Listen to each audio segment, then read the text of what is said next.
Welcome to the Anonymous Andrew podcast.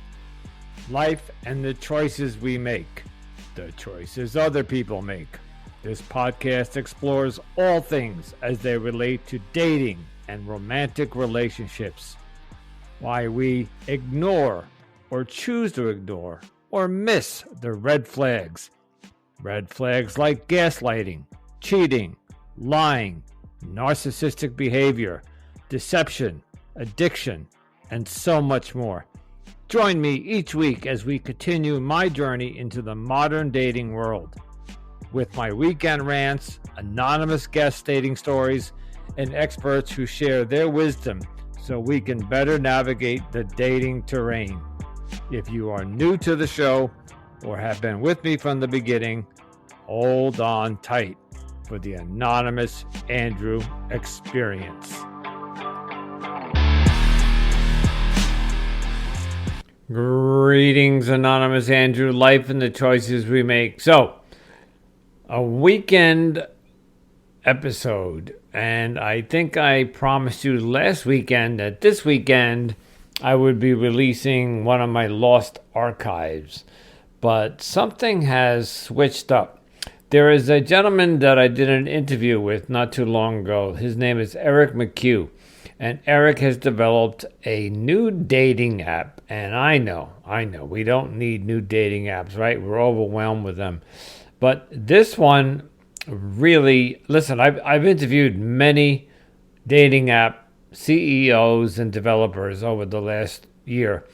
This one really takes the cake. It is a completely artificial intelligence dating app. There is virtually nothing that you need to do other than to create the account, you upload your social media, and the dating app will do the rest for you. And I'll let Eric explain that. But the reason that I'm releasing this on February, I think it will be 10th, 11th, 12th, something like that, it is because this dating app is going to launch on Valentine's Day, on February 14th. And what a better way to launch this episode a couple of days before it launches live. And it will be available in, I believe, both Apple and on Android. So I wanted to push this episode up so it gets out before Valentine's Day in the event that you would like to join the dating app. We all looking for dates on Valentine's Day, and it'll be a little bit too late to get a date for that night, but you can begin your romantic journey in the artificial intelligence world. So let's welcome Eric McHugh, and he'll explain to us all about his dating app, and he's got a couple of other projects going on as well. So enjoy the interview, and we'll talk to you on the other side. Greetings, everybody. Anonymous Andrew with you again with another episode. And today, I am really excited because I have something special for you. Today, joining me is Eric McHugh. Say hello, Eric. Hey, guys. Thank you for having me. I really do appreciate it. My pleasure. Okay, I'm going to go down a little list of what Eric's accomplishments are as of now. He is the president of a company called ShopX. He is, and he'll have to explain this, in part of the development of Web 3, which is, and there's a Web 1 and 2, and he's also the chief growth officer of a new relationship matchmaking app called Dating AI. So we got a lot to cover there. So let's start with, first of all, tell us a little bit about yourself. Sure, Andrew. Nice to meet everyone. My name is Eric. I'm 30 years old and blessed to be living in beautiful Southern California.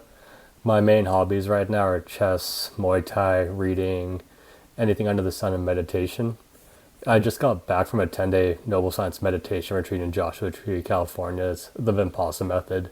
If that interests you at all, it was a beautiful, transformative experience. Completely free, too. I recommend everyone check it out if they feel like it. If not, let's just completely ignore that part. But yeah. What is? Say it again. What is it called? Vipassana meditation. So it's the method that the Buddha used to reach enlightenment. And the structure of the class, it's 10 full days. It's completely free because it's all run donation based. So there's centers all across the United States and around the world. So if you did want to go, all you do is go to the Vimpasa website, apply to be a student. If they accept you, you just show up to the facilities. All the food is taken care of. You have a nice little room. You have a meditation hall.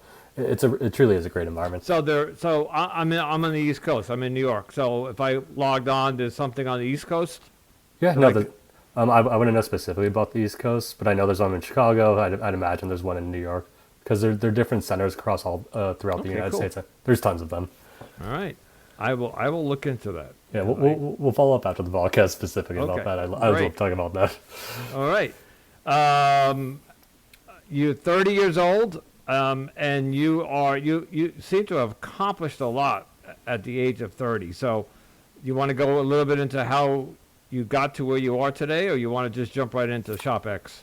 Sure, let's just give a 30-second brief overview. I went to school at the University of Irvine, interned in Barcelona as a project manager, in Washington, D.C. as a government affairs consulting intern. My first job out of college was at Snap Inc., helping craft their ad algorithm. And then after that, I became a bankruptcy consultant for Fortune 500 companies going bankrupt. And that's important to bring up because I didn't really align with the ethos of that position, which is what launched me into researching cryptocurrency and the solutions they made. So I quit that bankruptcy job.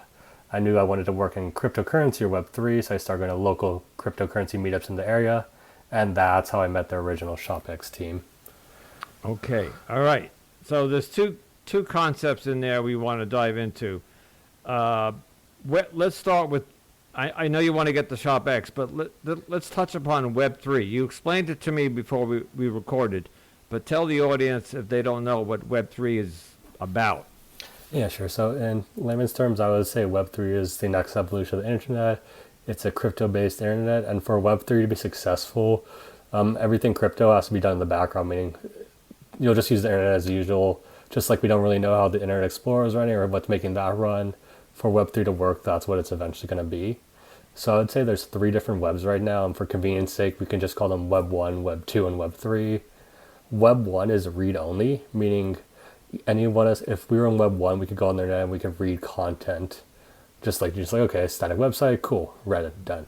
Like a blog. Yeah, like a blogger. Like a blog. Web 2 would be read and write.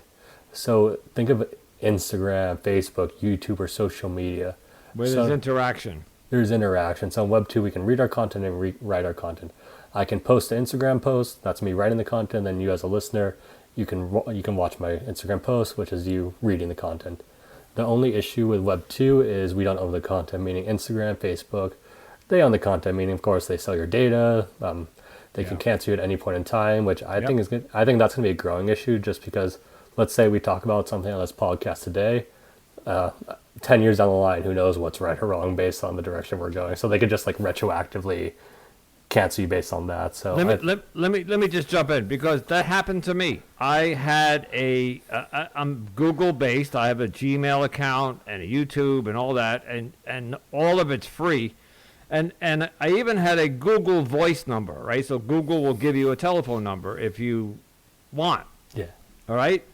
I didn't read the terms of the TOS, the terms of service. Who reads that, right? You check the box and you go, okay. Well, somewhere in there was something about overusage, like you can't use it too much or too many hours per day, whatever. And there was one Sunday afternoon that I was texting somebody using Google Voice. The very next day, I got an email from Google saying you have been canceled, that you broke the terms of service. So they took my number away. And they allowed me to, what do you call it when you dispute it? And I disputed it, and they said nope, and that was it. So you're right. I mean, whatever, Facebook and all of them, Facebook even shut me down for a week for something that I don't know why, but so you're right. This Web 2 thing, while we're using it and we don't understand what's really going on, they own and control all of it. Yeah. So it's one of those things that doesn't matter, and I've been canceled on a bunch of stuff too, Google Voice included. But it's one of those things that doesn't matter at all until it does. And then when like for example, we both got canceled for Google Voice, like who do we reach out to? And at that point, we're at the complete mercy of their system. Because they could say anything. It's like we both know those terms and conditions are super vague for the user. It's like goes against user behavior. Well, what does that mean? Oh, does retroactively fit? What's too active? Like, and you got canceled for being too active. What does that even mean? Who decides what's too active? And first off, it should be your number, anyways. You should be able to be as active as you want, but and they And can. it's funny that happened about 2 months ago. So I completely forgot about the number, and I went with another service because I needed a second phone number. Today, I got an email from Google saying, "Why aren't you using your Google Voice? If you're inactive, another 2 weeks, we're going to shut it down." And I couldn't believe that. So the left hand doesn't know what the right hand's doing because they suspended me or canceled me, and they want to know why I'm not using it. So it's just insane. I'm sorry. I didn't mean to cut you off. Oh no, all good. I mean, it's an important point to make, and just because, like, and again, for you got canceled for too much activity. What if they decided to say too much activity is now half that activity is now 5 years down the line? They'd be like, oh, Right. you're too active 3 months ago. Off with your head, type of thing. Which is, yeah, and it's not just Google too. Like, let's say a corrupt third party or something. They push Google to do something type of thing where it's like Google's just a company. They operate within the laws of a country. What if, let's say, the government's like, oh, we don't like this Andrew guy. He's talking too much truth. Cancel him, and then they could just be like, okay, and then just find any arbitrary reason to cancel you type of thing. Well, we're seeing that on TikTok. We're seeing that on X. Or before Musk took X over, it was Twitter. What was Twitter doing? They were shutting people down left and Jesus right. Christ! Yeah, I was insane. So Web3. So that's a good segue. Web3 is different. How? Web 3 is read, write, and own. So just like in Web 1 and Web 2, we can read content, we can write content, but now we own the content, and the vehicle to make this happen is cryptocurrency and particular NFTs. What an NFT stands for is a non-fungible token. Essentially, that just means digital scarcity. So let's say hypothetically, I create a NFT collection, I post on Instagram.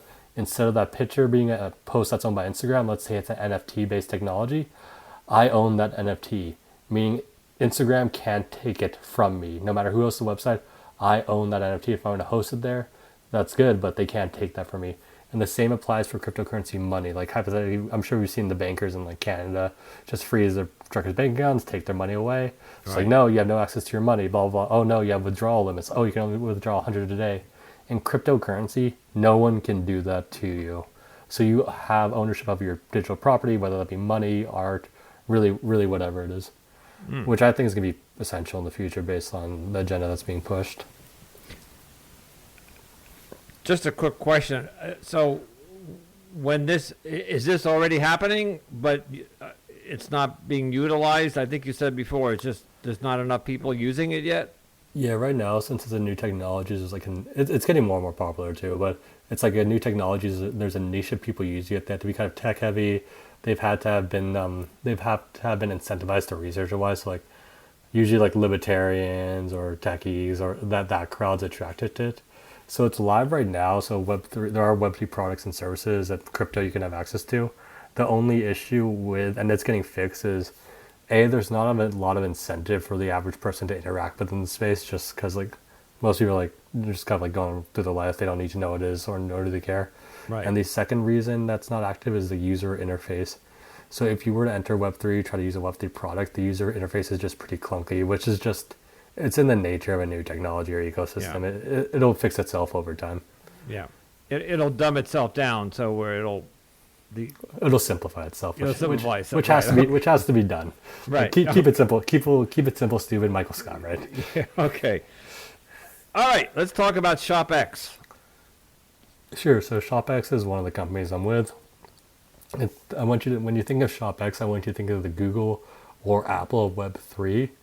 Long term, going to be a suite of products for a brand to download an app, just like your Apple iPhone, and then easily interact with a Web3 space for e-commerce brands. So right now we're live on Shopify and WooCommerce. So for your listeners, if you're trying to start an online store, there are 4 big e-commerce platforms that you'd likely sign up with. Shopify is the biggest, then WooCommerce, then BigCommerce and Salesforce Commerce are 3 and 4.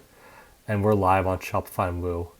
So if you're a brand on Shopify and you want to enter Web3, all you would have to do is go to the Shopify App Store And just like you would download an Apple iPhone app, you just download the ShopX app, you sign up for ReserveX, and then from there you can launch a NFT powered loyalty collection and then add e-commerce benefits to that NFT pass for your customers. So let's say hypothetically Nike wanted to enter Web3, like, oh, how do I do this? They could go create a loyalty pass system. Let's say they do a gold pass, a silver pass, and a bronze pass. And then they can program in different benefits for each individual pass. So the customers buy all the passes. The gold pass could get like product A for completely free. The silver pass could get that same product but for 50% off. The bronze pass could get that same product just before everyone else can get that product, and the rest of the customers are like they can get it after those three go. So whatever e-commerce benefits you want to program into the pass, you can.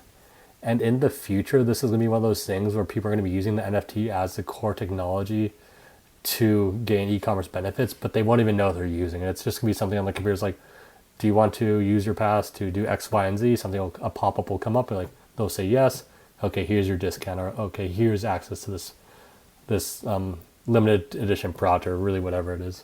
Okay, so this is entirely computer based. This is not going to impact the retail world, the big box stores.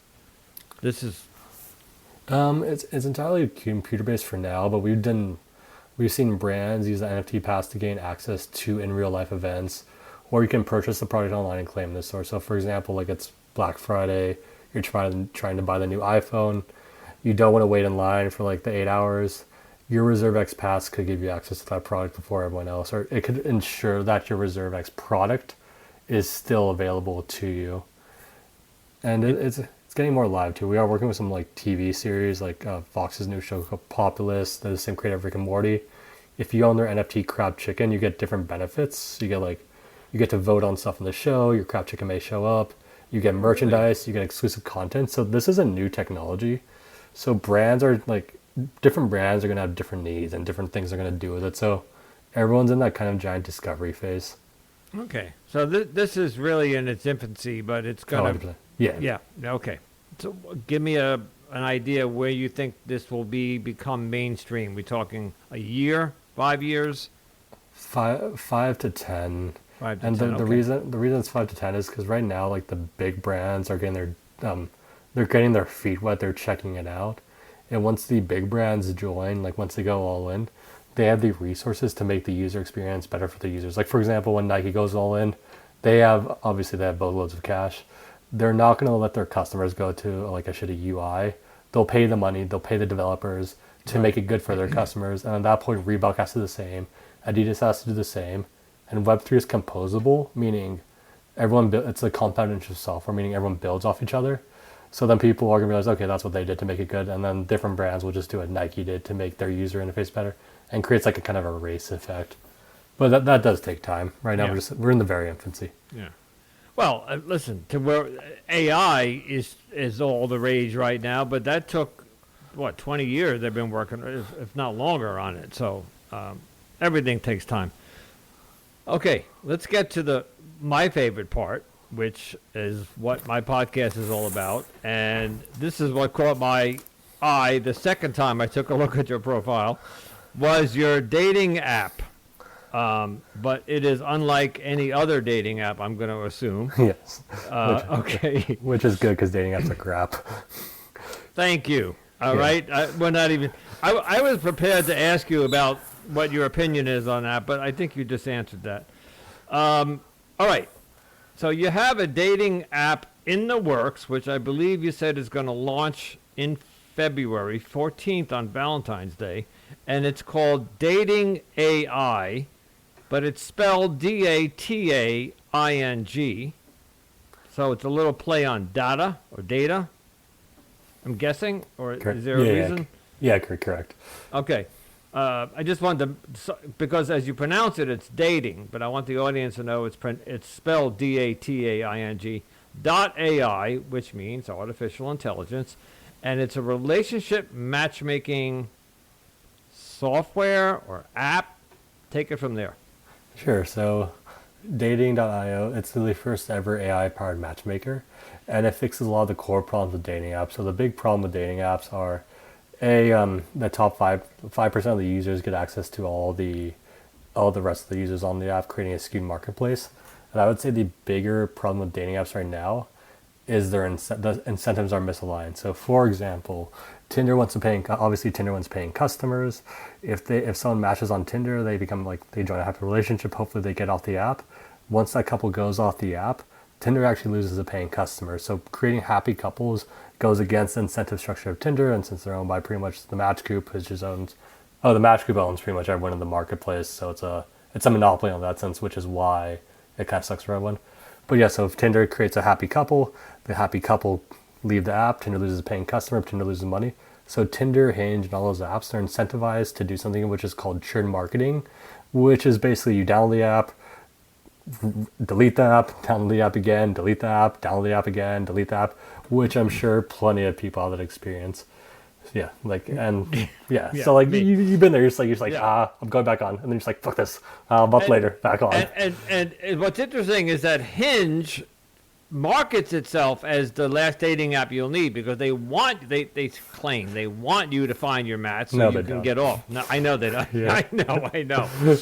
And I am on Hinge, and I've had the worst luck with Hinge. It's just for me, the whole rose thing, it doesn't work. And to touch upon the whole concept of so you pay for 3 months, and then I don't succeed. I don't find anybody that I like or whatever. I shut the app down, and then come the emails. 20% off, 40% off, 60% off. eHarmony is relentless. I have been on eHarmony, and they will not leave me alone. They want me to come back. So this is what you're talking about. This is their incentive to keep you to keep coming back and keep coming back.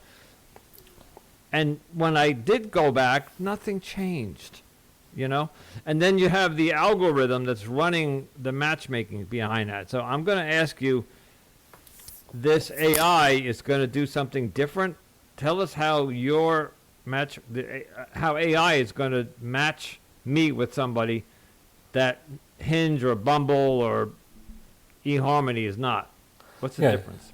So the difference between dating AI and the regular apps is the apps are pretty much all physical based. It's like hot or not, swipe right, left, swipe right. Very rarely do people actually read into their profiles. And even if they do read into the profiles, like how much can you fit like in a Bumble paragraph or Right. 3 Hinge prompts that you just kind of rush through? I mean, you just got same answers for everyone. It's like, what do I order for the table? Tequila type of Right. thing. Where it's like you see the same thing over and over again. Where dating AI, it does everything on the back end. So what we do is we'll create a dating profile for you based on your digital footprint. So let's say hypothetically I'm a user, me Eric, and I will use my own app too. I join the app, I link my social media accounts like Spotify, Instagram, LinkedIn, YouTube, and from there it'll comprehensively create a profile for me based on my profile set, like based on my authentic digital footprint, which is much harder to fake too than just like a couple lines on a dating app. And then from there, it'll match me with people based on my digital footprint. So let's say hypothetically, and it'll follow the method like Hinge, where it's like you don't get too many matches a day, so the chicks on the app don't just get bombarded with like, I don't know if you have any girlfriends, but it's like, if you've seen a girl's Tinder, I've seen literally thousands of messages. So we're gonna keep it limited matches per day, because we want the users to look into the user more as like a complete person versus just like a face on the app. Right. So let's say I get 3 matches. Ashley, Kimberly, Jane. There's like a little paragraph bio on them, giving me something based on their social media. I'm like, okay, Jane seems cool. Why don't you tell me more about Jane? Like, okay, well, Jane has less than 1,000 followers on Instagram. Because she linked her Instagram, AI can read the photo, so it doesn't even need a caption. So like, let's say she posts a photo with her family, no caption. It shows Instagram that she's close with her family, so it'll make a profile based on that. She's like, oh, she's close with her family. She also went to a 4 university. You both follow the same artist on Spotify. Oh, did you know on Spotify that this one particular artist, this artist is in both of your top 10s? Oh, did you know? Oh, okay. did you know that this artist has a concert coming up within 3 months, halfway between you and Jane? Would you like me to suggest a date with Jane that you go to the concert, and then from there it'll set up a date for you and Jane. And then if Jane wants, you'll have the option to FaceTime and you'll have the option to meet in VR. So the logic behind this is we want the users to be put, because obviously if you're dating someone, you have to meet in person. Like I don't think there's a way around that. I know people are trying, but you have to meet in person. You have to be pleasant. So we want to set it up so the back end is good. Meaning, let's say that hypothetical about the Spotify. Let's say it never mentioned that, but we wouldn't meet anyways.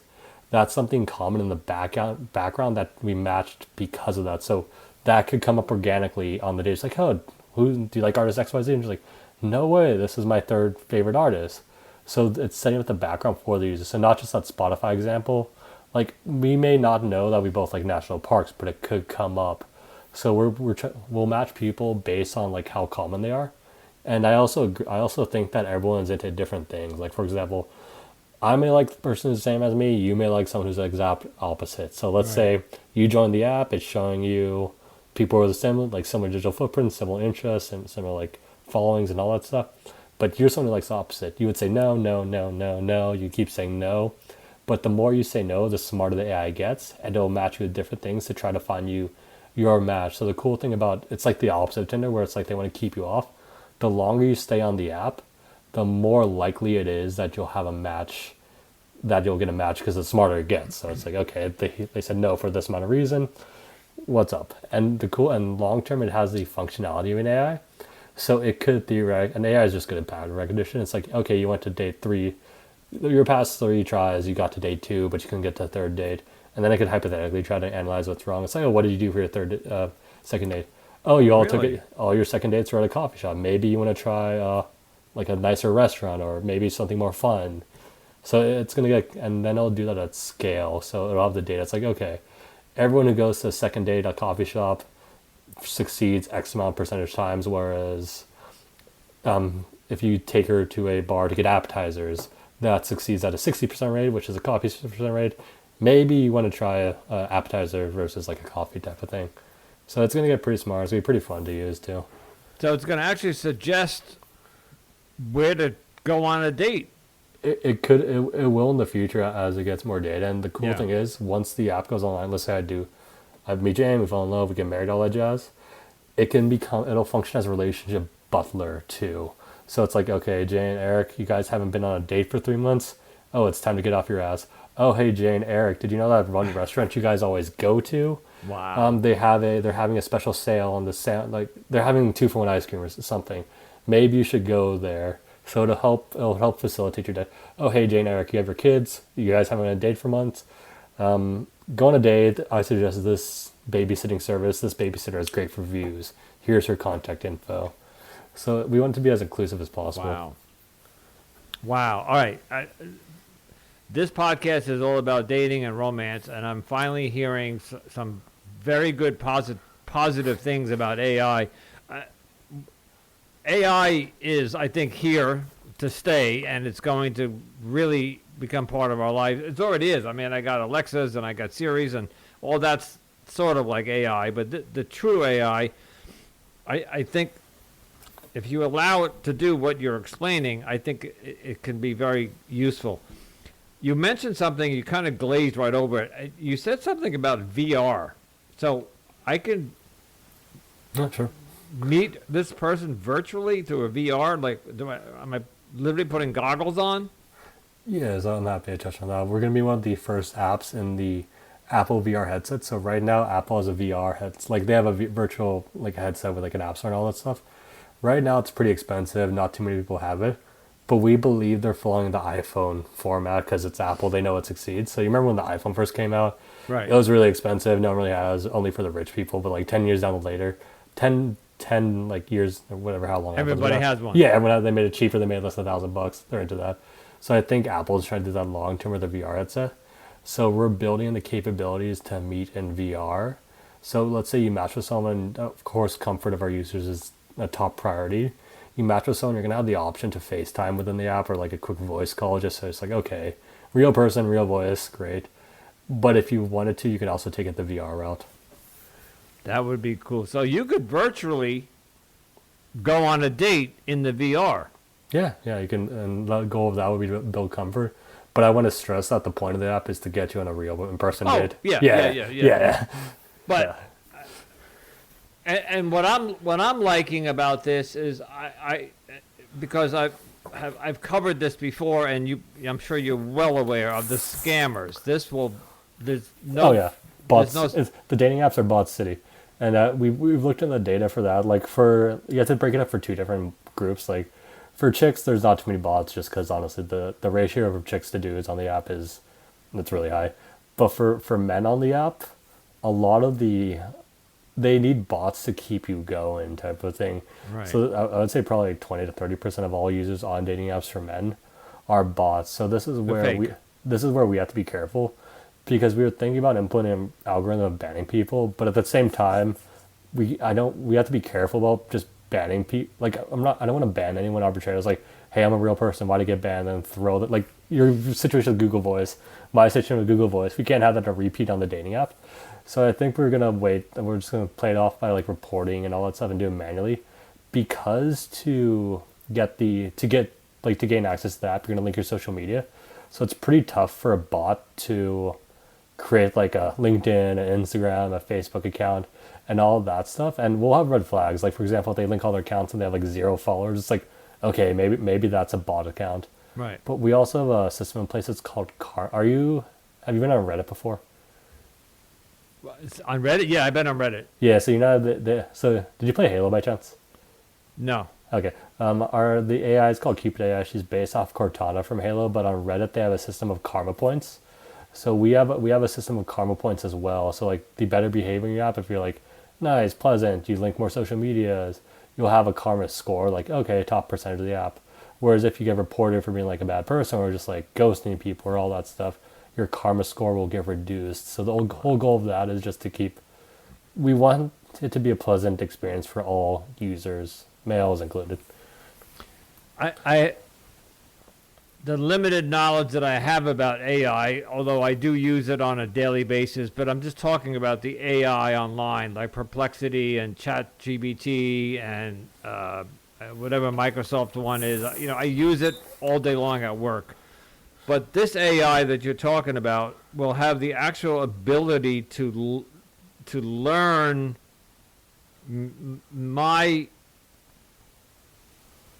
learn about me, and I think it'll be intelligent enough to know whether or not I'm a real person, Yes. as opposed to, like you said, if I have 0 followers on my Facebook or Instagram,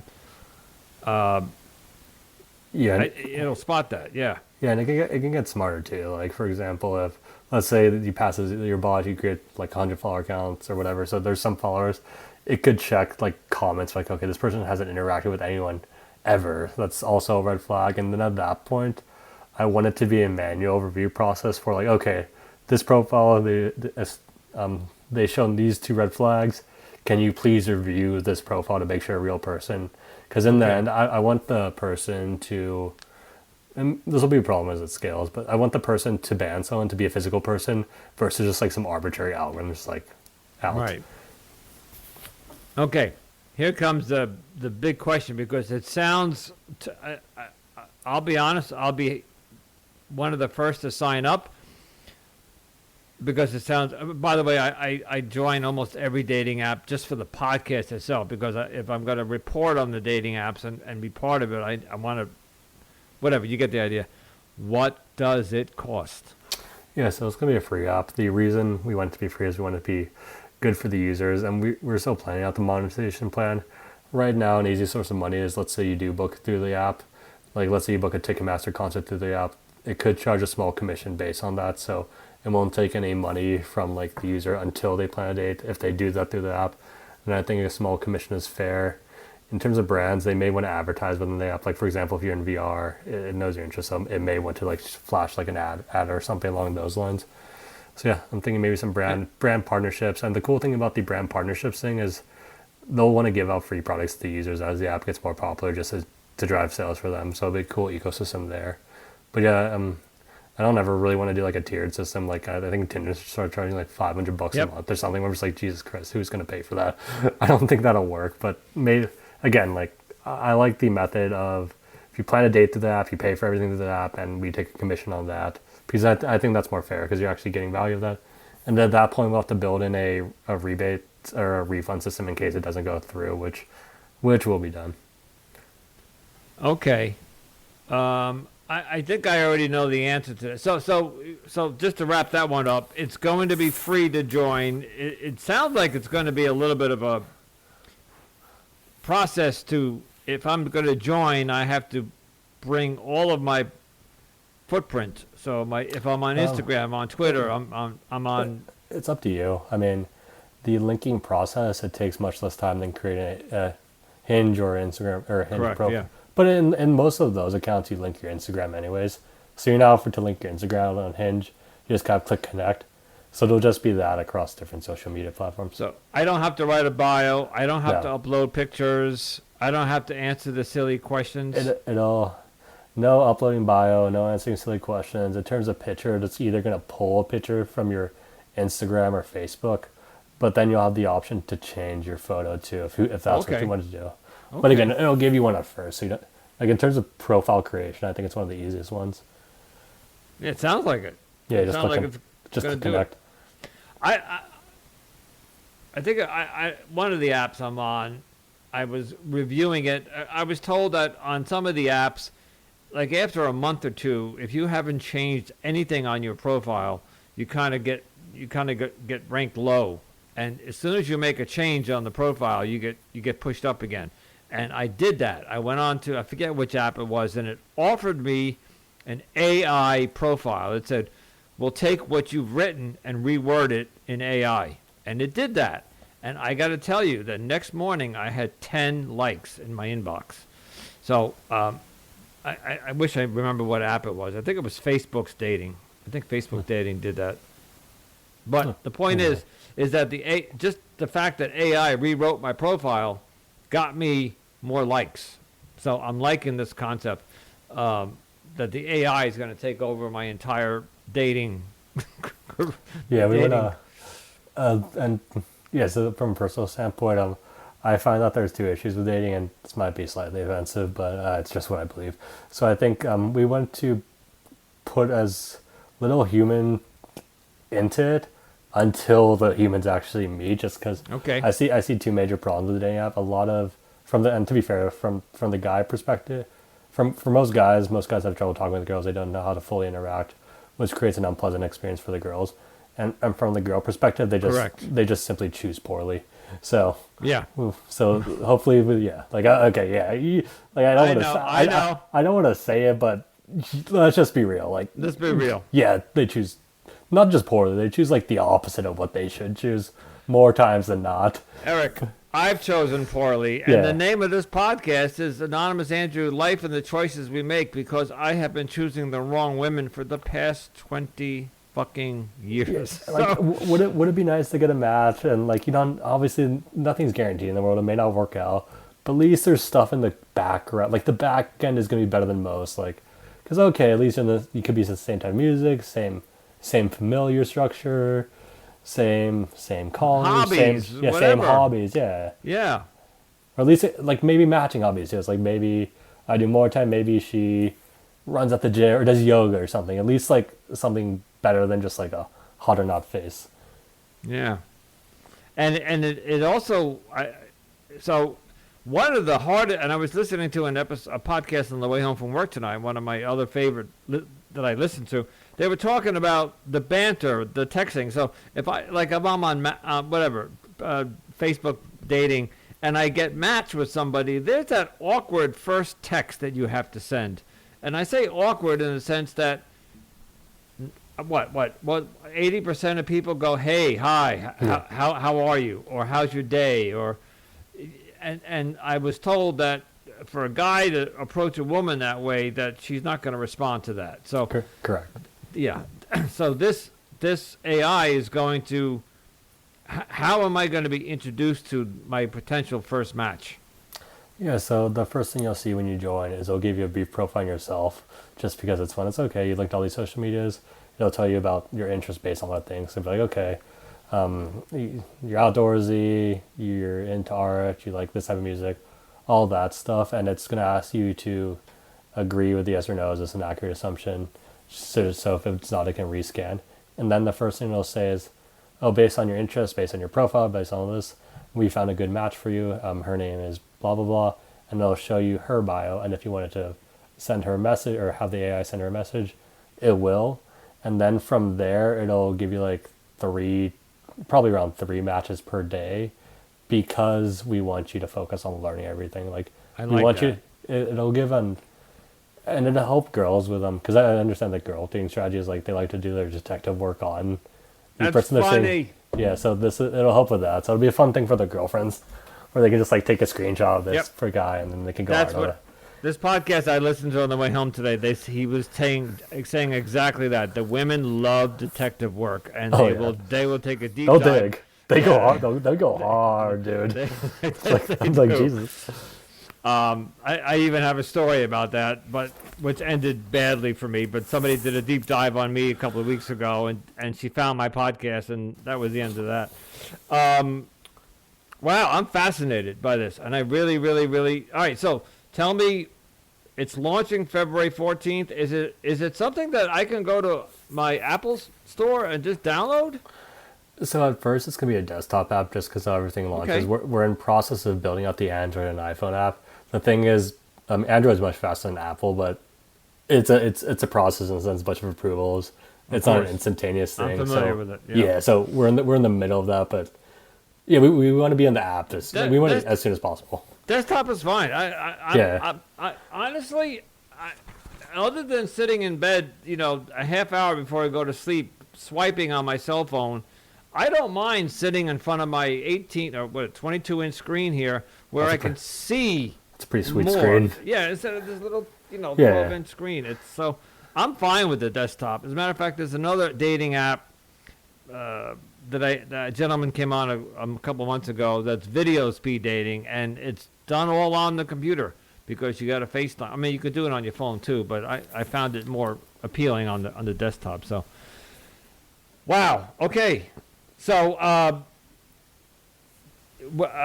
the only thing I just want to know is where on February. I'm going to look for this on February 14th. Will there be like a public relations rollout, or it's just going to be on social media?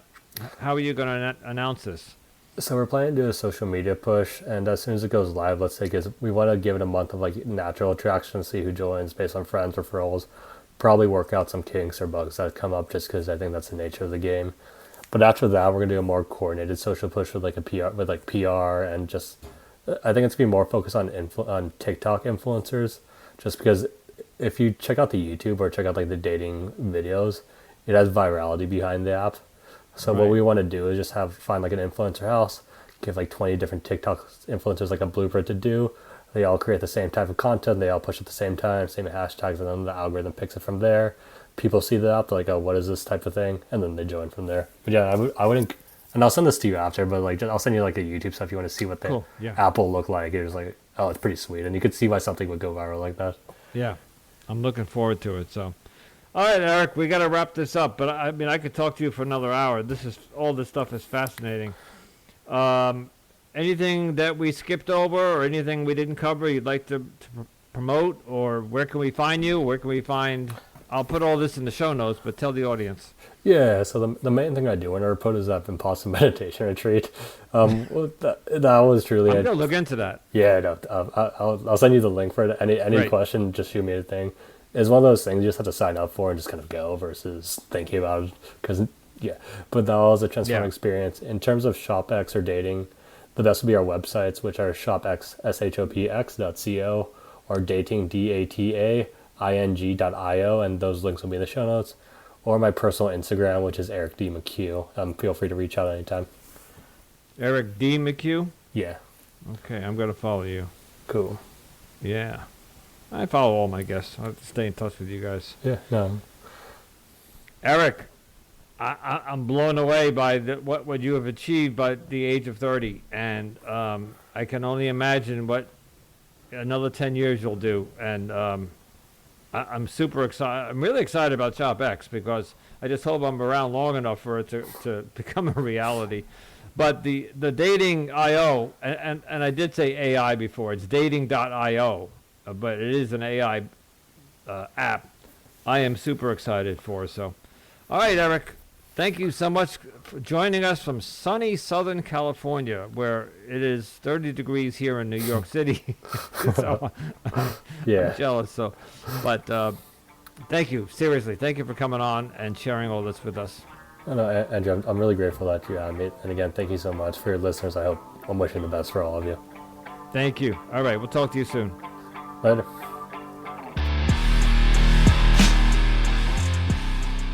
I would like to thank Eric McHugh very much for taking some time out and talking to us about all of his projects, especially the new one, the dating.ai or .io, dating artificial intelligence dating app. I think it is fantastic. Seriously, think about it, folks.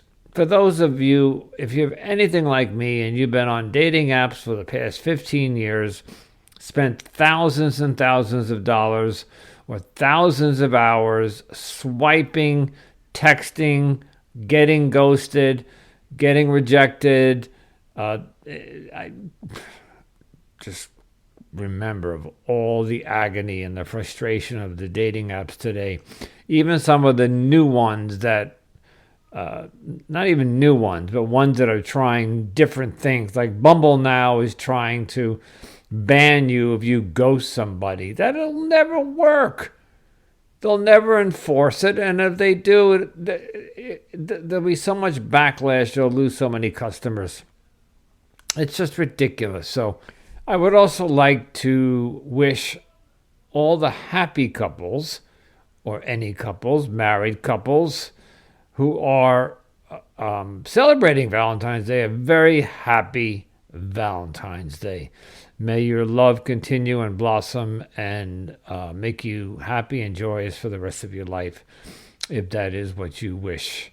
For those of us who are single, like myself, and one day I'll get into a rant about how my single life is going, just remember, technically Valentine's Day is just another Hallmark day. It's a day where the restaurants can double their prices, the flowers are double the cost, the candies double the cost, the cards, yada, yada, yada. You cannot... And you know how you can check that? Because just go to any CVS, Walmart, or any store the day after Valentine's Day and see how much drastically cheaper everything is. All the candy is like 95% off, and the flowers that are wilted are basically buy one, get one free. So don't sweat Valentine's Day. I am not going to be sweating Valentine's Day. I'll be probably editing a podcast that night and just taking, you know what? Take some time to yourself. If you're single on Valentine's Day, do some self-love. Have a relationship with yourself on Valentine's Day. It's the least you can do for all of your troubles that you have put into trying to find a mate. And if you like this podcast, one more thing. I am still working on the investigation of Twin Flames universe. I have several more episodes to go. I got 2 lined up for the next 2 weeks. I think you will enjoy. And I have something in the works that might also be coming up, but I cannot talk about it, unfortunately. I just can't. You guys know I'm always open and vulnerable, but this is a surprise, and if I say something now, it will not come to fruition. So I need to keep my mouth shut until it does. Okay, if you're enjoying this podcast and you know a friend who might be enjoying this podcast, I urge you to pass it on. Please take 5 minutes to go down to the bottom of Apple Podcasts and leave me a review. And Spotify now allows you to leave reviews for each and every episode. I like that. So if you're listening to me on Spotify and this is a specific episode you want to make a comment on, or agree, disagree, or have a question, please do so. And if everything goes well, I'll be back next weekend with a weekend rant Yeah, that's my plan. Okay, but many things happen between now and when I plan something. As you know, life happens, shit happens, but that's the plan.